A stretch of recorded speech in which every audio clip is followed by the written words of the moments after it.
And thank you to you both. I want to bring in now CNN chief political analyst Gloria Borger and Dan Eberhart, a Republican donor and the CEO of Canary. Thank you both for your time to discuss this. Gloria, I'm going to start with you.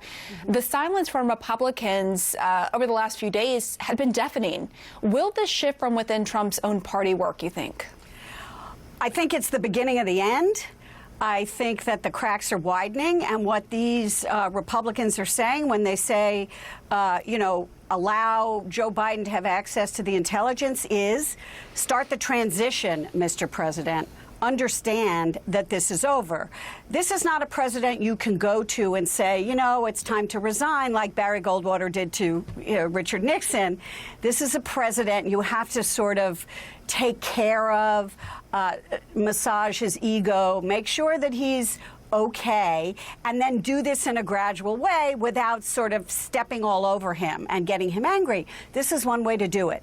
Gradually, they've got to see the intelligence. The transition has to start, so this is a way to do it. So then, Dan, what about those Senate Republicans who continue to egg on the president? What's in it for them? Well, I think they're in a hard spot. Some of them are, and most of the people in the party are really worried about the Georgia Senate elections, and I know Mitch McConnell is, and so they're trying not to anger Trump and have him kind of, storm out the door by slamming it and really causing more consternation, because Trump is the number one thing the Republican Party has for turnout, the number one thing the Republican Party has for the base, and all eyes are on Georgia, I think, for this next month. I mean, notwithstanding the Biden transition, but I think it's really past time for Trump. Respect for the game, respect for the country, respect for the election. It's time for him to acknowledge defeat, open the doors so that Biden can start getting the keys to take over things January 20th, and the country can heal and move on. And I think that Trump is really, holding out is damaging the Republican brand in the future for 2022, 2024, and beyond. So, but I know Republicans are in a tough spot, but as I talked about earlier, we saw this coming. This is not a surprise that the president is behaving this way, not accepting the results of the election. Are the Republicans putting their party over the country, over the good of this country, by essentially enabling the president?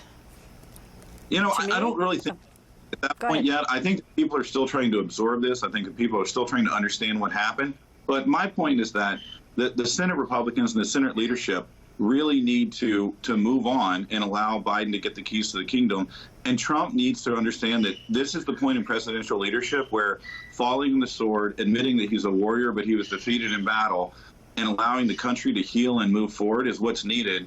And that's what I call upon him to do. He needs to step aside or allow Joe Biden to start getting access to the classified information in the transition funds so that the country can keep moving. In sports, sometimes you win, sometimes you lose. But when you lose, you've got to respect the sport, you've got to respect the game, you've got to respect your opponents, and allow the victory to sink in. Here's the thing. They don't want to poke the bear, because they're afraid the bear will get angry and will not help them in Georgia. I totally understand that.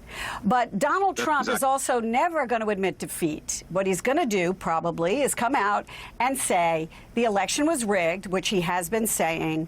I would have won if the election weren't rigged. And I want to point out that there's been an audit in more than half of the places in Arizona now where they say Biden's up 11,000 and there was no hanky-panky going on. But he will still say that, and then he'll throw out there, oh, by the way, I might run in 2024, and he will freeze the Republican presidential race to replace him. So the Republicans have to placate him, but make no mistake, Donald Trump doesn't care about the future of the Republican Party as much as he cares about his own. Right, and go ahead, Dan.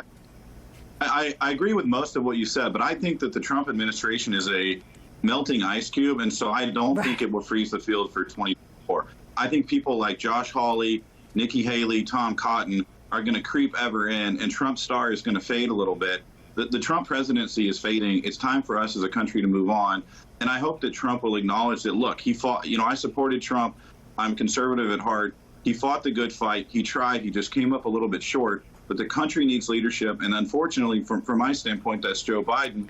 But we need to embrace that, and we need to move on, and we need to allow Joe Biden to plan, and we need to wish him the best luck for all of us as a country. We need to put country over party right now. the election is done. All right, Dan Eberhart, Gloria Borger, thank you. Thanks.